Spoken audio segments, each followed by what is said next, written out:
beyond the thunder and lightning, past the clouds, over the dark night.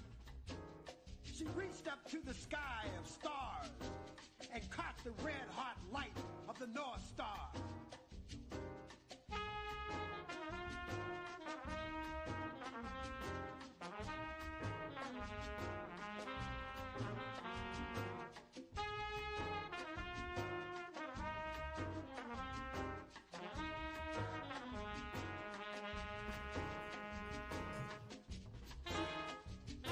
She opened the earth, walking with blood-soaked feet.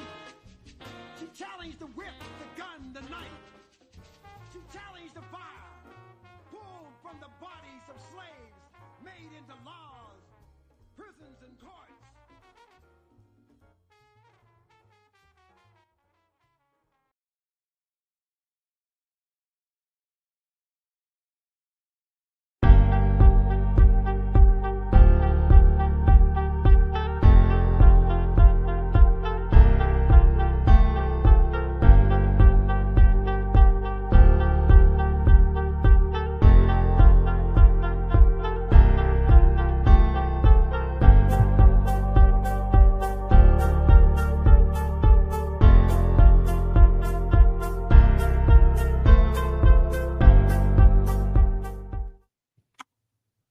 Well, good afternoon, everyone. Welcome and thank you all so much for joining me today. And where are we? Well, President Trump has declared war on immigration and undocumented immigrants in the United States, but he is meeting resistance from the federal bench. U.S. District Judge Deborah Boardman issued a preliminary injunction yesterday after a court hearing in Greenbelt, Maryland, in a lawsuit brought by civil rights groups aiming at stopping Trump's order on the grounds it violates the citizenship clause of the 14th Amendment. This is just one front on a multi-front battlefield. How is this going to play out? Let's connect some dots and find out.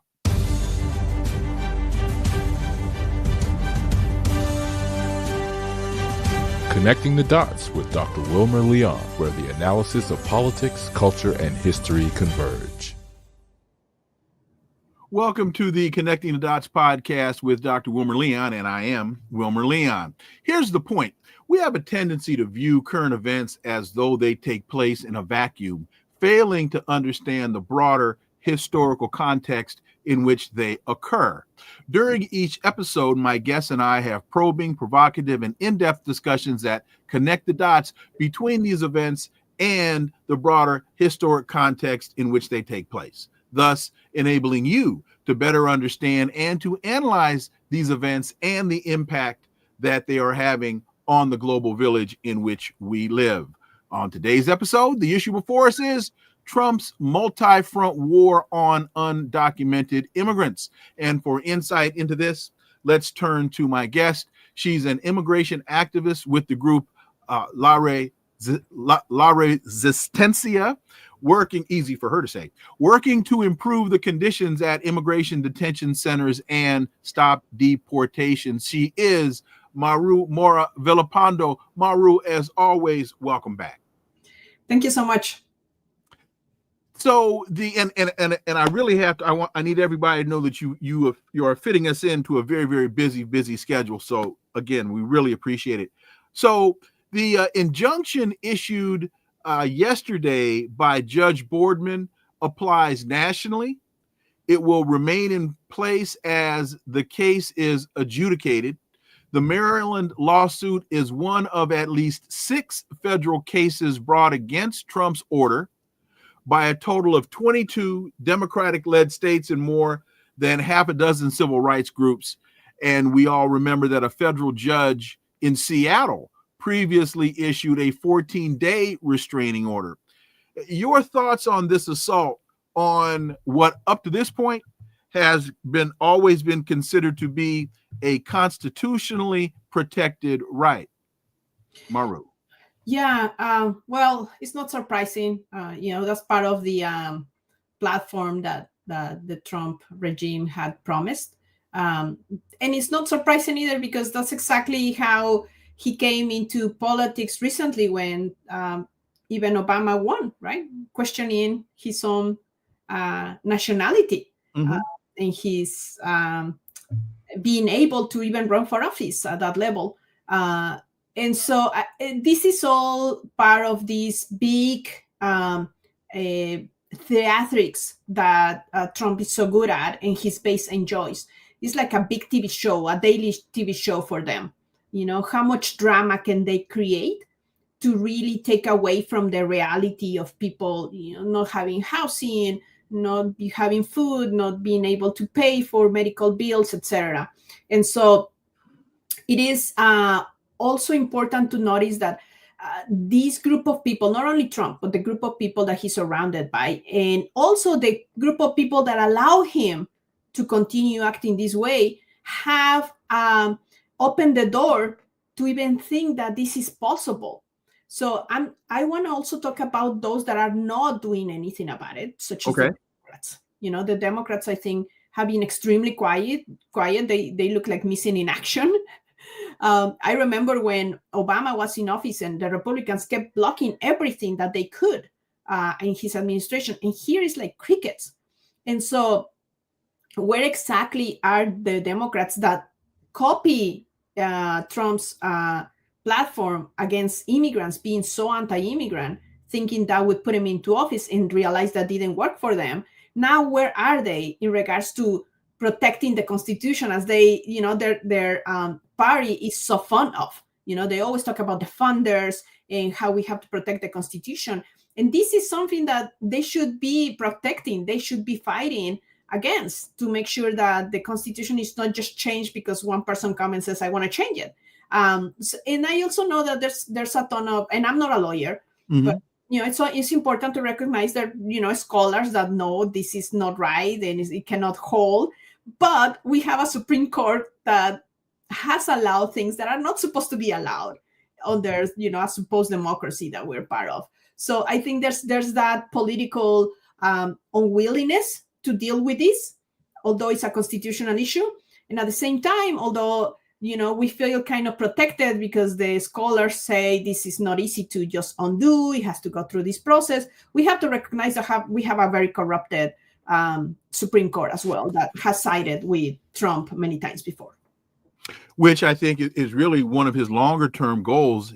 We know he has a history of losing in the lower courts and then appealing and appealing and appealing.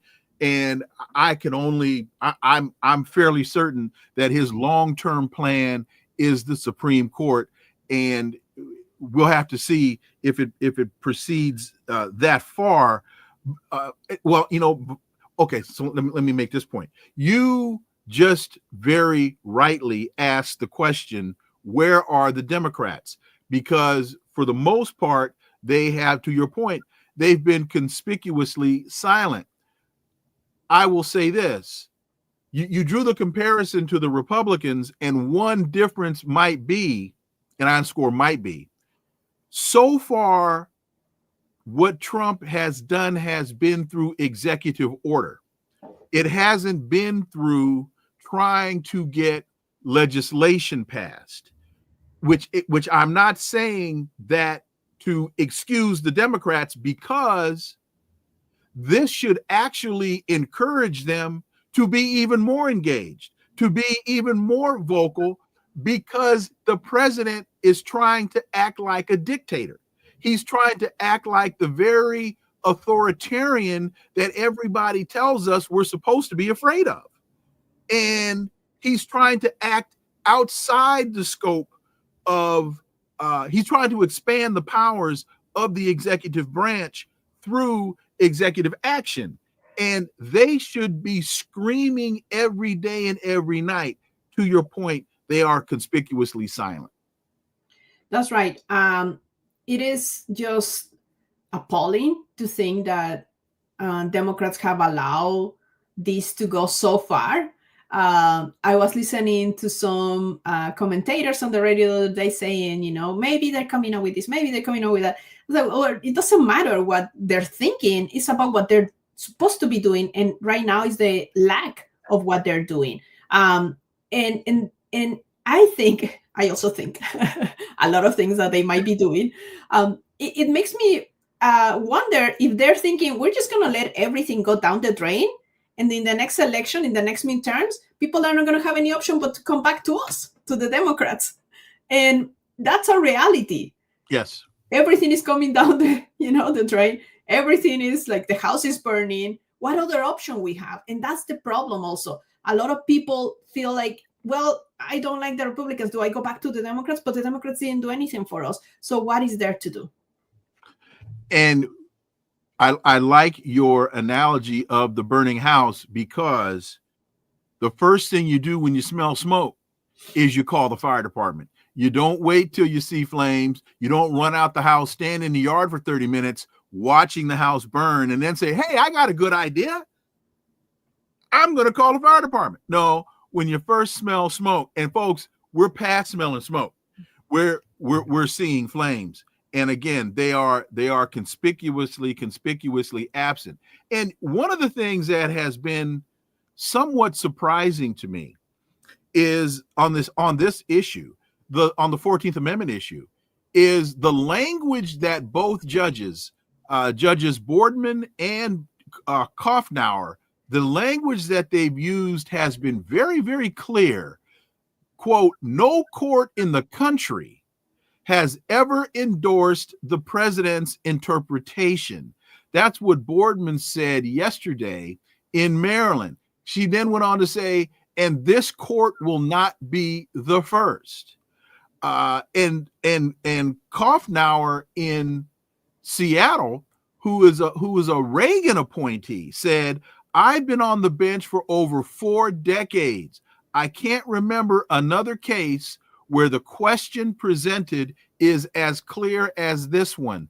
This is a blatantly unconstitutional order. And I think that 2 things. One, not only are they stating the obvious, because this is obvious. The other thing is, I wonder if they're being so direct in their language as a challenge in anticipation of this going to the Supreme Court, and they're trying to set the landscape for the Supreme Court to say, if you want to overturn this one, we are giving the opposition all the ammunition they need, not to legally challenge you, but at least in media and in the court of public opinion to challenge you. And I think the fact of, the court of the public opinion is really important, because that's really where Trump really mobilized the base, and he utilized mainstream media to make his point, because mainstream media doesn't question him. I see the headlines and I'm just appalled by the fact that, some media just pretty much just print what he says, and they don't question, they don't look for facts. They just pretty much just print. And I think that that's precisely what they're going. If they're able to mobilize and have mainstream media on their side, regardless of what happens in the courts, they build the base foundation to continue doing what they already have been doing, what even previous administrations have been doing, which is to dehumanize immigrants in this case, right? So if you are this type of immigrant, you have no value, you have no rights, you're not supposed to be here, and we can do with you whatever we want. And that's how, racism works. That's how isms work in general. You have to minimize this community. You have to find something wrong in an entire community to excuse the kind of treatment they receive. Look at Gaza, right? Now, Trump is saying he's going to take over Gaza and do what? Some sort of resort, right? So it is important, that piece, because if we continue allowing for this conversation to go as normal as it has been for years, again, that's why I went back to Obama, when people were questioning even Obama's nationality. It's what it allows for this conversation to continue, and people go like, maybe they're right, And so again, regardless of what happens in the courts, because one thing is how the courts will handle it, but another one is what people think is the right thing to do. And there's a ton of people that were pardoned by Trump that are willing to go and fight for him. And if this is going to become one of those reasons for them to be violent on the street again, it's really dangerous for all of us. Tawana asks, I'm curious about what you believe the Democrats should be doing. They are having town halls. They are speaking out. They just had a big press conference yesterday.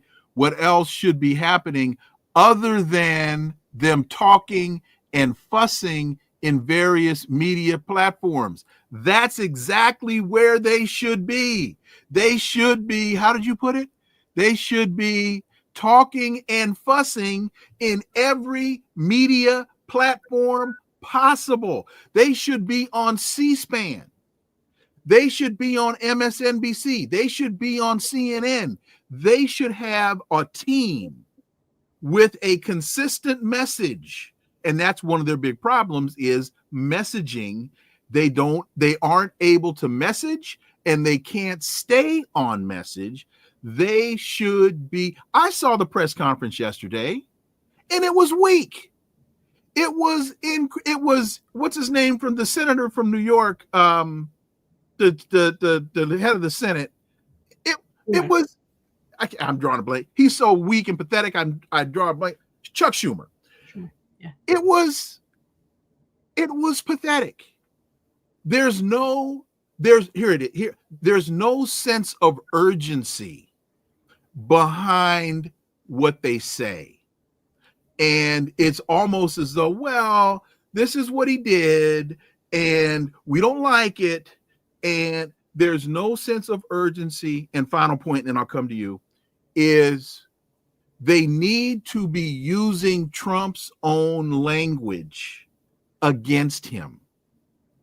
And they need to be using that language, saying, folks, look, we told you this is what you were going to get, and this is what you're getting. This is what you voted for. Here are our options. Well, I also think the problem is if we just say this is what you voted for, come back to us, it's not enough. Correct. They have to own the reason why people didn't vote for them. Correct. Why many people didn't vote at all, right? And, correct. And they're not owning to that. And I think that that's a moment that is important right now. There's hardly any recognition of what mistakes were done. What are those? How to fix them? And how to be accountable to the fact that the Democrats continue going on the right side. They're not even centralist anymore. Correct. The entire party looks like just a bad copy of Republicans, because at least Republicans are very clear on what they want. They hate us. They want to get rid of us, right? They're racist. They're homophobic, etc., etc. And they remain united. They support their president no matter what. And over here on the Democrats, they seem to not get their stuff together and try to copy the Republicans badly again. Mm-hmm. And having town halls is not enough. They have never so far since they were Biden and Harris were running for office, offer real responses to the real problems that people are facing. Where are their platforms on immigrations? Where are their platforms on economic issues? Housing, healthcare, education. Where are the specific things that they could have been doing? They should have been doing already, and they still don't do. I've been waiting for Hakeem Jeffries, the minority leader in the House, to come out and say, we hear you. We lost. We understand why. Here's why we lost. Here's where we made the mistakes. And this is how we're going to proceed going forward. Haven't heard it. And until we do, I think we're waiting for the cavalry, and the cavalry ain't coming. So how are these ICE raids playing out in the communities?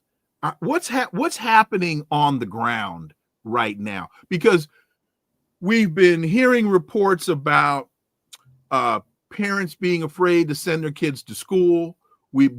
Especially since they've expanded the abilities to go into churches, to go into hospitals, to go into schools. What's the reality on the ground now? Yeah, there's absolutely a ton of fear, and very well-founded fear, as it happened before in the first administration of Trump, as it happened with Bush and then Obama when raids were happening everywhere. They're quite different now. We were expecting like a big spectacle, right, of them coming into one community and trying to grab as many people as possible, and that's not what we're seeing. What we're seeing is either just going for one person specific and trying to grab as many people that are around that person, but also tricking people into coming out. So we heard of an incident in Atlanta. Let me just back up a little. Okay.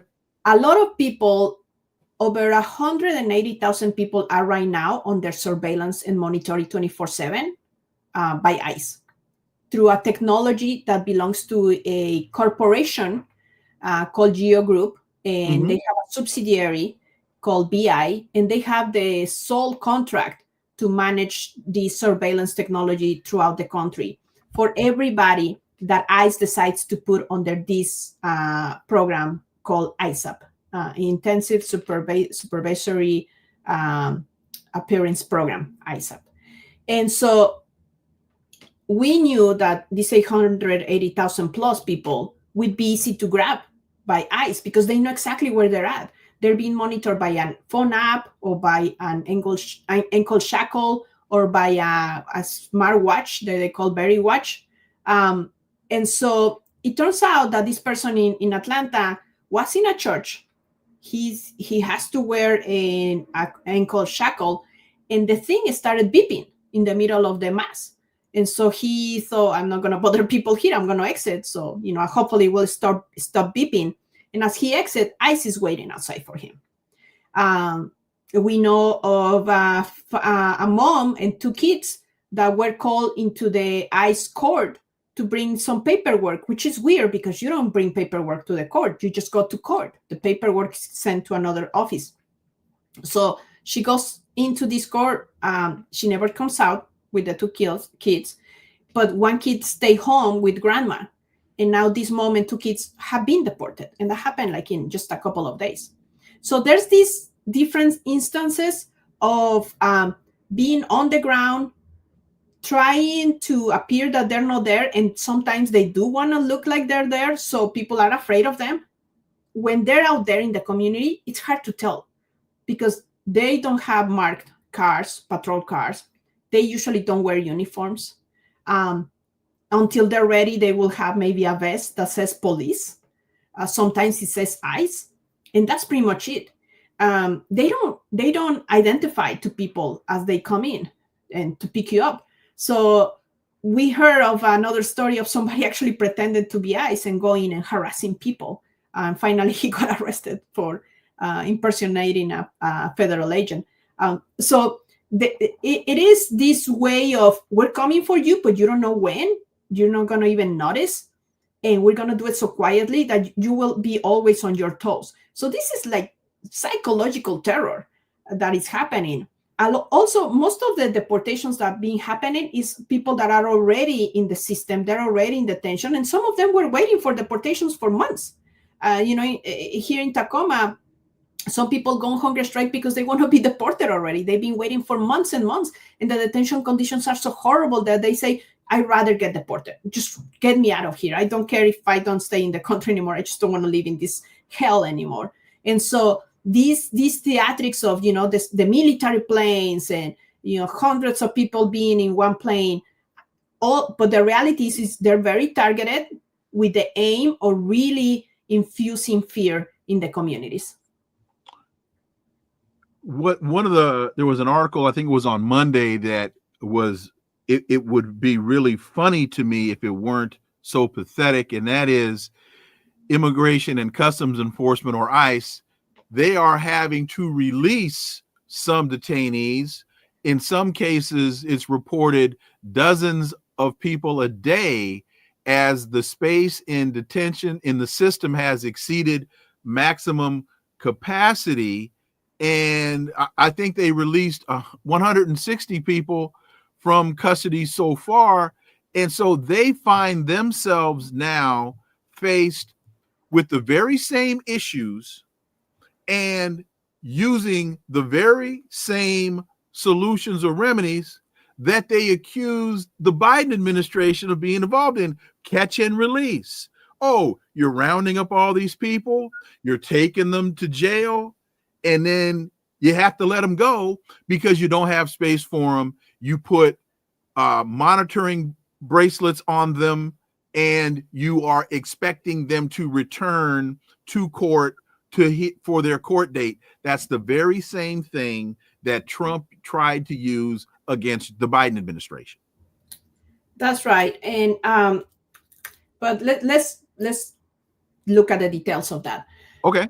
A lot of people should not be detained, period.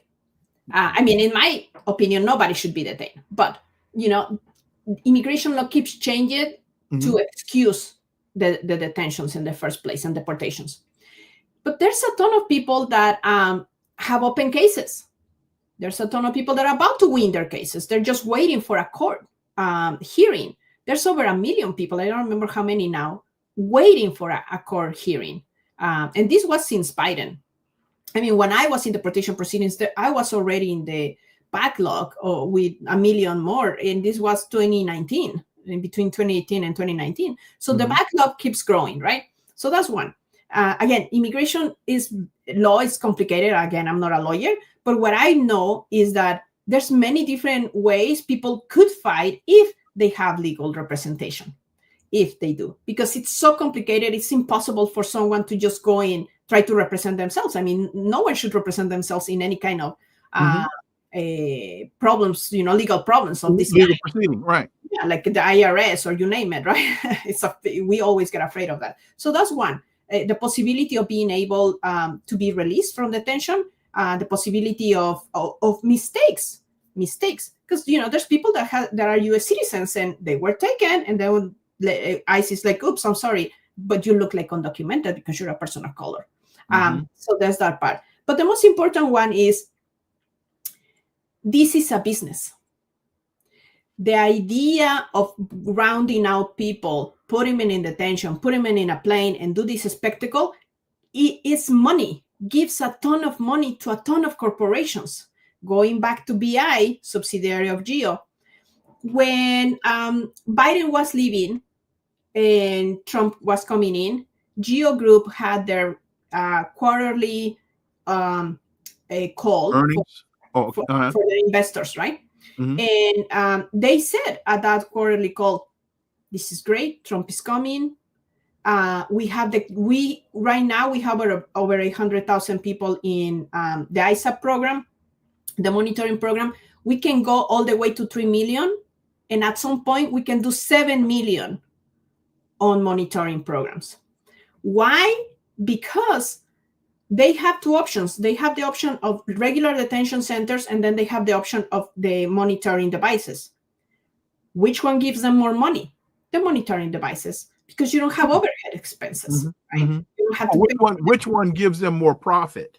Exactly. Is the monitoring device, because you don't have the overhead associated with facilities and feeding and all the salaries and all that. Gotcha. Exactly. And also, it's harder to locate these people. Like, we can go to a detention center and do a demo, right? To protest. It's like there's that clear target. Whereas when people go back to their communities normally, you don't find them. People seem to not be in detention. That's the appearance of the program. And that's the problem of the program.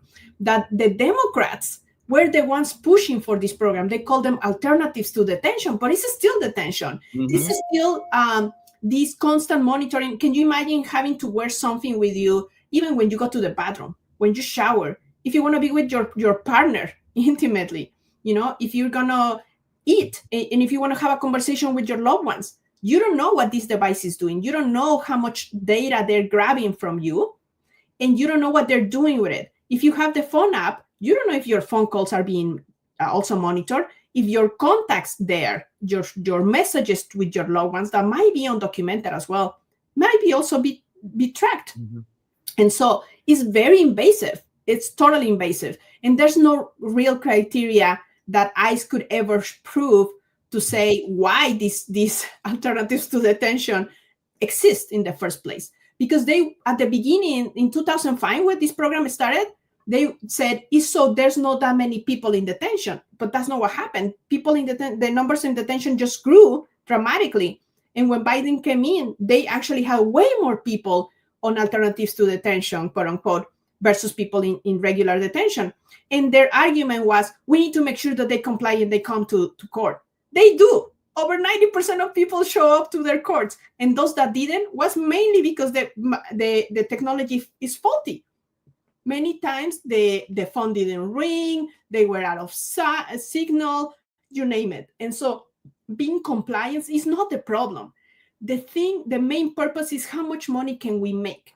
And so if ICE is releasing people, they're releasing under the program is because they promised BI to have more people in the monitoring program so they can make more money out of this hunt down of immigrants.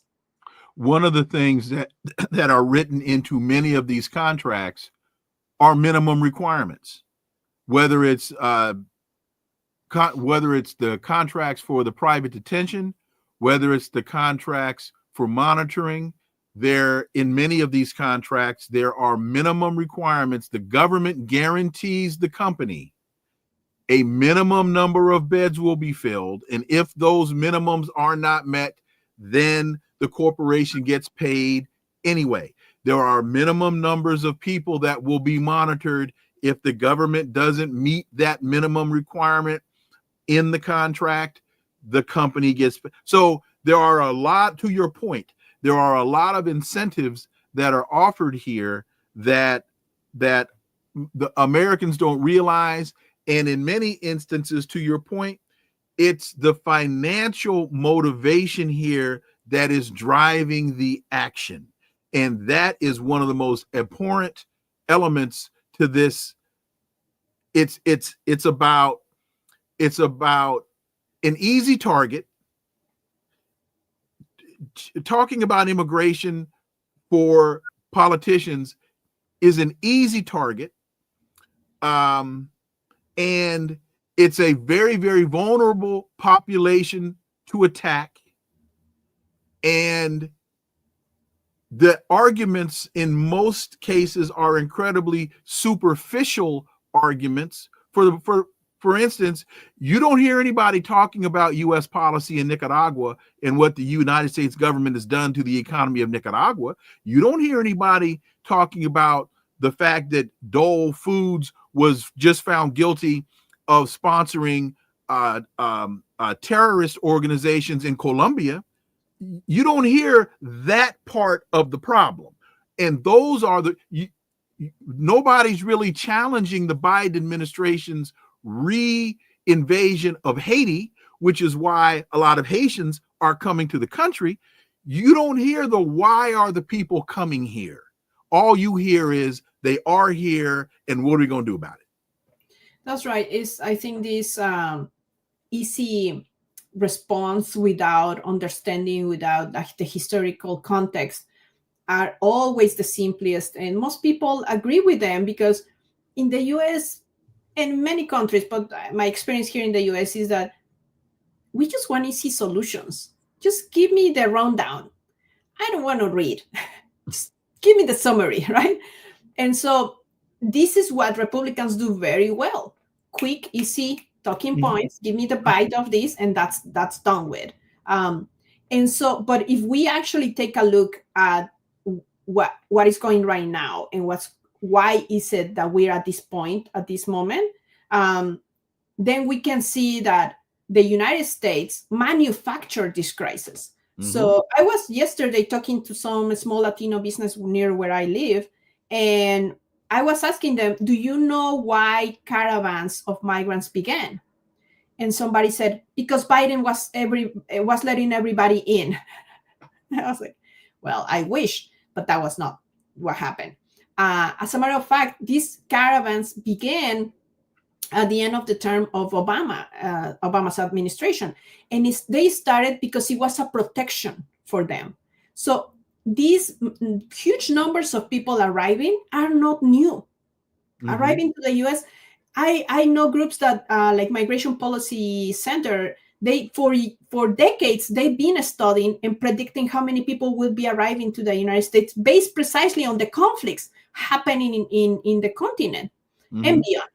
And so every year we will look at, they're expected to arrive 100,000, 110,000, 120,000, and every year was incrementing. The thing, though, is that the numbers seem to be bigger for two things. One, because the caravans were a response to migrants protecting themselves from the abuses on the road here, from both governments, militarized borders, and organized crime.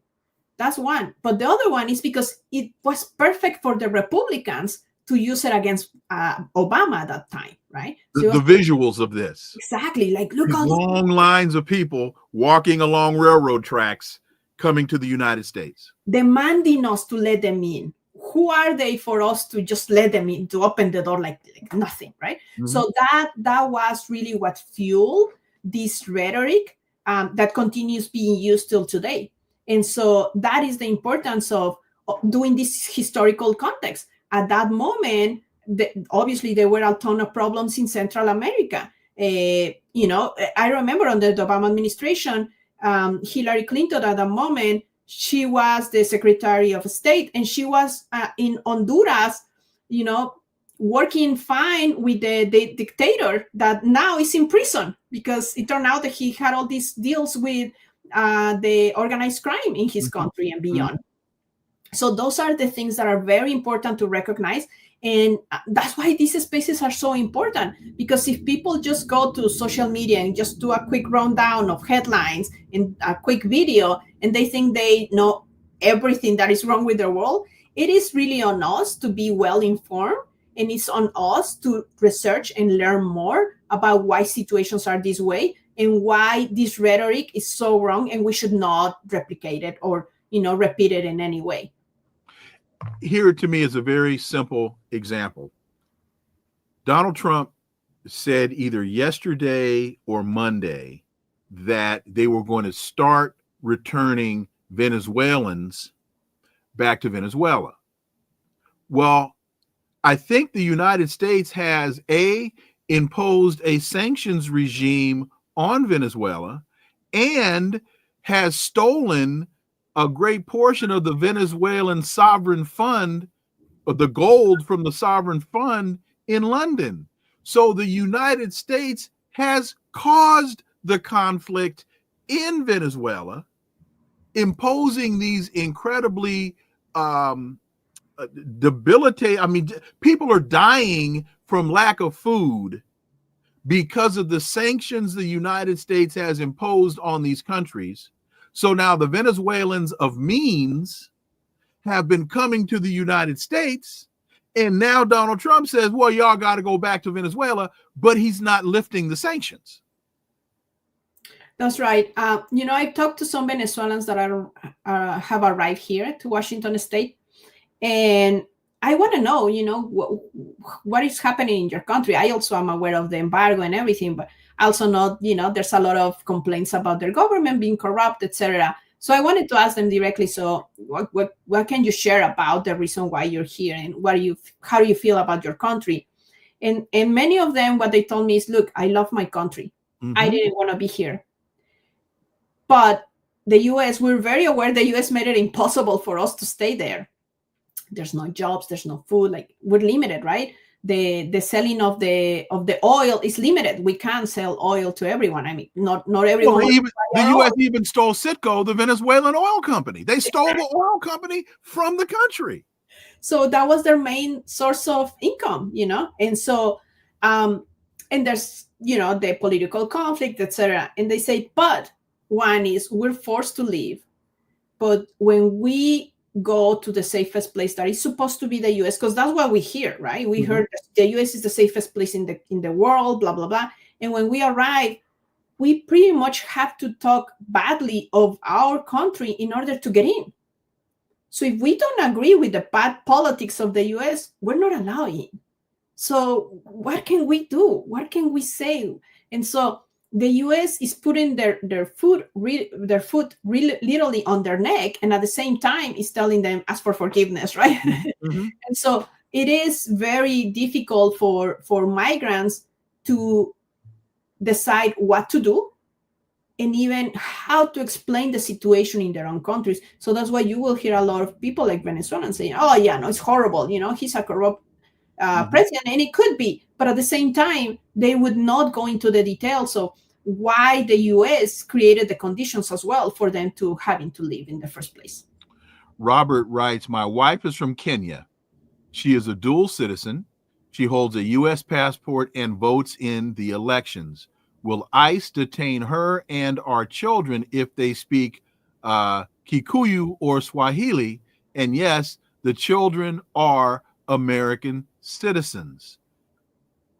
See, this to me is a clear example of the terror and the fear, which I think, as you very clearly have articulated, is one of the objectives of all of this, is terror and fear. Why should someone who's a dual citizen, who has children who are citizens, be asking the question if their American children are going to be deported? Absolutely. I think that's the purpose, right? This kind of politics, their aim is not to control only our bodies, it's to control our mind, to have us comply even before things are really coming down the pipe, right? Mm-hmm. And so to even say, should I speak my language or should I not? Let me give you an example. Chicanos, there are Mexican Americans. Mm-hmm. Those born in the 50s, 60s, most of them that I've known throughout the years don't speak Spanish, and they feel really bad about it. And one of the things I learned is they don't speak Spanish not because they don't want to, it's because they can't. Because when they went to school, they were not allowed to speak their language. And also their families, in order to protect them, will tell them, don't speak Spanish. Don't do it. And now that they're grown people, right, grown adults, they're like, I wish I had learned Spanish. Like, that's part of who I am, and I lost it. And so this is what these oppression systems do to us. They totally want control of our bodies, of our minds, and they want to undo who we are. They want us to feel that who the people that we are, the places that we come from, our ancestors that did everything that they could for us to be here today, it doesn't matter anymore. That we have to reject all of that and become somebody else that at the end of the day, these systems will still reject. So no matter what we do, the system will never accept us. What they want is total and full compliance and not to have absolutely any kind of dissent, even to the fact that the right to speak your language might become a danger for you. The United States has sent the first group of migrants to Guantanamo Bay, Cuba, since President Trump announced plans to expand detention. 10 detainees were flown from Fort Bliss Army base near Texas, near the border, to the Navy base in Guantanamo Bay, Cuba yesterday. And DHS Secretary Kristi Noem said, Trump has been very clear. Guantanamo Bay will hold the worst of the worst. That starts today. This language, the worst of the worst, using Guantanamo Bay, one of the reasons why I think that Donald Trump has been so focused on Gitmo is because when you say Guantanamo Bay, people immediately equate that with terrorism, because that's where the so-called terrorists from the Iraq War have been detained. So this is all, I think, to a great degree, a marketing campaign to stir up fear, and because logistically speaking, Guantanamo Bay is a incredibly bad answer because it's incredibly expensive to manage, Maru. And it has a history of torture. That too. Right? I mean, people waiting to have a hearing for 23 years, literally also being, tortured in so many ways that, I don't remember how many millions, like 10 millions of dollars paying to some consultants to come up with these torture techniques in order to get supposedly some information. And so it's just, any prison is a torture place. Cages should not exist for. If we don't agree with cages for animals, how can we still have cages for humans? And then we have this type of cage that is already known for torture, for death, for danger, and for absolutely lack of access to justice of any kind, due process. But also is the idea that we can send you there, drop you there, and forget about you. We're gonna leave you there for another 23 years, like we did with people from Iraq and Afghanistan. And that's okay, because you're the worst of the worst. But see, the problem is who gets to determine who's worst of the worst? Mm-hmm. Who gets to define what criminality is? Who gets to say that we are that bad? And it's the same people that is in power that all they care is to make more money. Look at, hanging out with President Bukele, the dictator Bukele, that he himself acknowledged he's a dictator in El Salvador, offering their horrible, also very, very well-known prison system that also is full with human rights violations and deaths in prison. Mm-hmm. Also with no due process, people being detained in El Salvador. Open it up, not only for deportees that are not Salvadorian, but also for U.S. citizens. And that's what I wanted to talk about. Everything that happens to communities that are very vulnerable, like immigrants or trans people or mm-hmm. the Black community or the Native American community, when you let those attacks happen to those communities, they're sooner or later going to be at your door, no matter who you are. Because this is an experiment. How much can we go? How much can we do? How far can we go, right? And if people just go like, it's fine, it will continue happening. It will happen to almost anyone in this country. The surveillance and monitoring happening to immigrants right now is not only happening to immigrants. It will happen to every single person living in the United States if it's not already being built, mm-hmm. right? Mm-hmm. Cameras mm-hmm. everywhere. We see facial recognition in the airports, you name it. And so if we normalize this kind of procedures being done by governments to those that are worst of the worst, that they get to determine who they are, we're just allowing for anybody else to also at some point be worst of the worst. Go back to the issue with El Salvador, because I want to be sure. Is it Bukele? Is that how you pronounce his name? Yeah. He's being heralded as, on one hand, the guy who's cleaned up El Salvador. The reports that we get here are that he built this incredibly large prison, and that he's rounded up all of these gang members and narco traffickers, and he's got all these people in prison, and now order has returned back to El Salvador. And little Marco Rubio, the U.S. Secretary of State, met with him, and Bukele said, "We'll take all of the immigrants you have," because this is a money-making opportunity for him. "We'll take all the prisoners you got, and we'll take your American citizens as well." And instead of looking him in the eye and telling him, well, nah, we're not going to do that one. He says, well, we do have a constitution. We do have some things to think about, but we will think about it. And what we know about Donald Trump is he will take action and worry about the legal proceedings on the back end. I'm going to do what I want to do. And if you want to take me to court, take me to court. We'll deal with that later. But I'm taking action now. Maru. Yeah. So El Salvador has been a humongous problems for. There's a ton of Salvadorians here in the U.S. Remember the war, right? The contrast in both Nicaragua and El Salvador.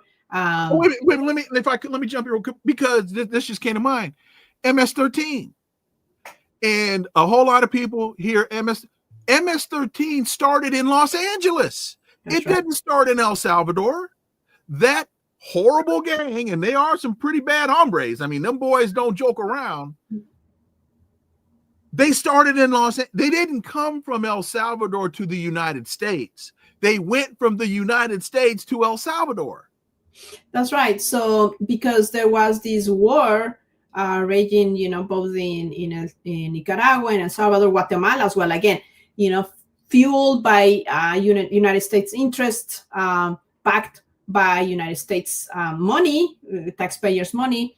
A lot of people had to flee from those wars. The militaries were trained by U.S. military and committing horrible crimes, genocide, literally in Guatemala. And so you have communities arriving here to the U.S. And being rejected by the system because they're poor Salvadorians, young men that are criminalized for being brown and being young. They're not given opportunities to go to school, to get employment. What do? They join gangs. And these gangs were already looking at the possibility of surviving by selling drugs. And in the US, it's so easy to acquire weapons. Mm-hmm. So yes, it became a very dangerous gang in East LA, MS-13, along with others. And the response of the US was, we're going to deport them. And that's what they did. They did not offer opportunities for these people, young people, to go to school, to have jobs, right? No, none of that. They were being treated as, disposable. And they got disposed to El Salvador. El Salvador was still trying to recover from the war and not having a real infrastructure to survive. Then these young people, they replicate what they saw. And so the MS-13 started gaining a lot of traction. What Bukele did was he did not want to acknowledge the MS-13 and enter into agreements like most countries do with organized crime, right? Like here, we have organized crime, like Elon Musk. And, he makes a ton of money by destroying other businesses, and now he's part of the government. It's just another type of way of agreeing with businesses. And so Bukele didn't want to do that. He does a war against them instead. And why he does that? Because that way he can excuse to take over the country. And so people agree, yes, we don't want the MS-13. We don't want that anymore on our streets. Build the biggest prisons you have. And he just started grabbing anybody that was young, and first with tattoos. And then it didn't matter whether you have tattoos or not. And then you complain about your family being in prison and not having a hearing and not knowing where they are. I'm going to take you to. So he literally just swapped the country with any dissidents or anybody that looked like a dangerous person to him, right? And when he does that, he also grabs power in the country and he undo the little protections in the Constitution, and he started getting people out of the federal courthouses, judges, and he at the end changed everything so he could run again for president, and he did, which was unconstitutional. And that's why he's a dictator, right? So he's just grabbing power wherever he can, so much that he even decided that he's going to run cryptocurrency in El Salvador, and he's using the resources of El Salvador to run cryptocurrency, literally geothermological energy that could be used to bring electricity or water to small towns that don't have it. He chose to literally go and extract from nature places that should not be extracted all this energy to run cryptocurrency. And so it is an amazing way of first getting rid of everybody that looks like your enemy that could fight you and take power from you, and second, rape Mother Nature, and now getting to agreements with the US to get money to imprison people in one of the most dangerous prisons in the world. How are you all advising your clients, your constituents? How are you advising them to act? What are you suggesting that people do? How do they protect themselves? Well, we always say that the law is not here to protect us. The law is what brought us here. The law, it does not equal justice. The only protection and the only justice that can happen is our communities organizing ourselves and protecting each other. So it's good to know our rights, definitely, but our rights is not, stopping ICE from detaining us. Our rights are not being exercised. And so what all we can do is to know our neighbors, get to know your neighbors, get to know your colleagues at work, at school, and start developing safety plans. If someone gets taken, who helps you out? Who takes care of, going and getting your car from the parking lot, getting your kids from school? If you get deported, can we send your kids to you? Can we also fight? Maybe your deportation was wrong, legally speaking, because all deportations are wrong to me. Can we fight to bring you back? And also, just to show a show of force, if I shows up, we're united. It's not going to be that easy. And that's what we always tell, even to people that are right now detained. They already have you there.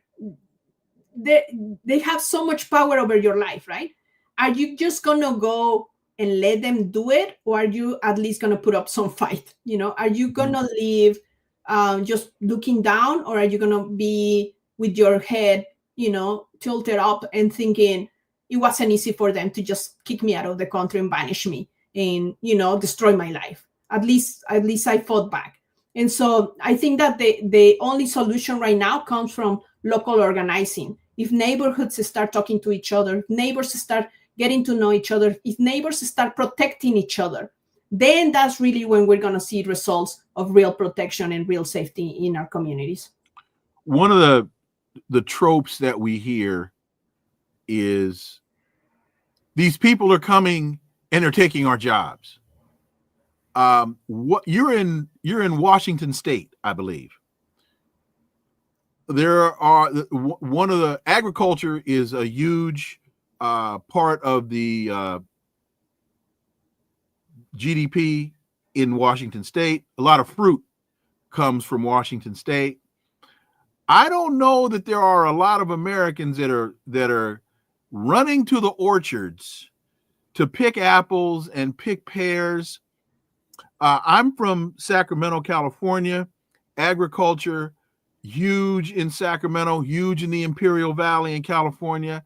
I spent some time picking tomatoes as a kid in those fields in September, in the summer in Sacramento.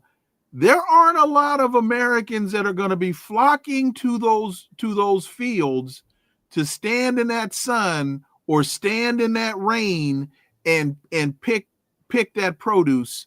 And that's not all that immigrants do. I'm just playing to the stereotype to make the point. Your response when people say, well, we have to keep these people out because they're taking our jobs. Well, I think that the important thing here is to realize that I've never met an employer that I can just go and demand a job and I get it. That's not how it works, right? Employers decide who they hire and how much they pay. So this is just another way to divert from the reality that if people don't have jobs, it's not because somebody else came and took your job. The reality is that the economy is run by people that don't care about you.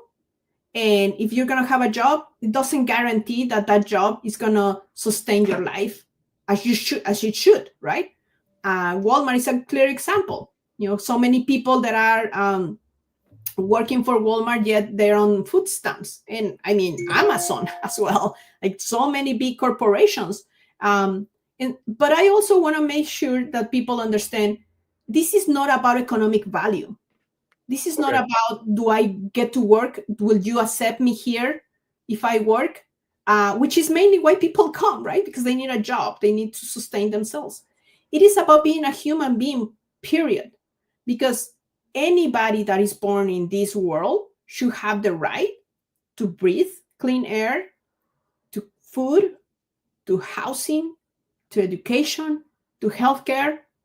That's what it should be about. But when we only look at economic value from a specific community, we are then taking away from those that cannot work. I know so many people that are the ones taking care of the kids. So many people that are disabled, they're sick. There's so many reasons why so many people can work, regardless of their immigration status. And we should not set them aside and think they don't have value. Or some people that have been in prison. Yes, they made mistakes. Many didn't. They just plead because they were poor and they couldn't afford a lawyer. And then we shouldn't see them as less valuable just because they have a certain history. And so part of this fight against, they're taking away our jobs is just put it back to where it is. The economy is run by the oligarchs, not by us. If it was run by us, I mean, we wouldn't be having this conversation altogether, right? Maru, I know, again, very tight schedule. You've been so gracious. Thank you for your time. Is there anything that you want people to understand as you're going that you weren't able to express or articulate before you leave? Just want to make sure, again, to fight back by getting to know your neighbors, work with each other, create some level of unity, but not to decide who gets to be here based on their worthiness or economic value. Human beings are human beings, and we should all be looking at the value of being just humans and accepting each other that way. And continue watching these kind of programs, because we don't have the space like this to talk about so many issues and the historical context and all the different nuances, right, that these issues have. So I really appreciate the space and the time, Dr. Leon. Thank you so much. Oh, well, I am, and we are here at Connecting the Dots. What is your website as you get out? Where can people go if they want to support you? laresistencianw.org. One more time. laresistencianw.org. I know you all gonna have to practice your R's. Yeah. Maru Mora-Villalpando, thank you so much for joining me today. As always, you are so gracious when I call. Greatly, greatly appreciate it. And we look forward to having you back. Thank you. Folks, thank you all so much for listening to the Connecting the Dots podcast with me, Dr. Wilmer Leon. Stay tuned. New episodes tomorrow. Brother Ajamu Baraka.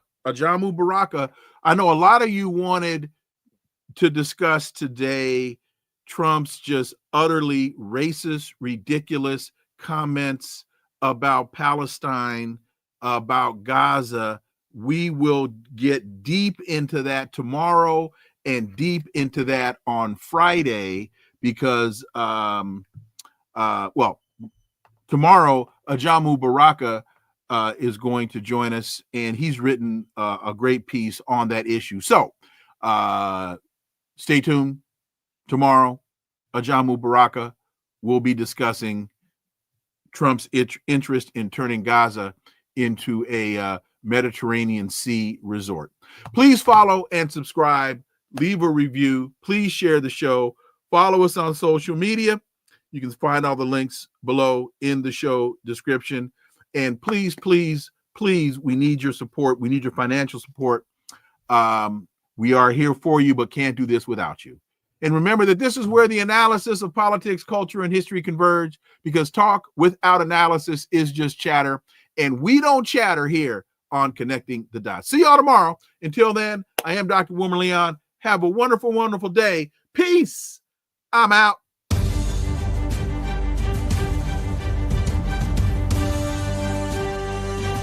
Connecting the Dots with Dr. Wilmer Leon, where the analysis of politics, culture, and history converge.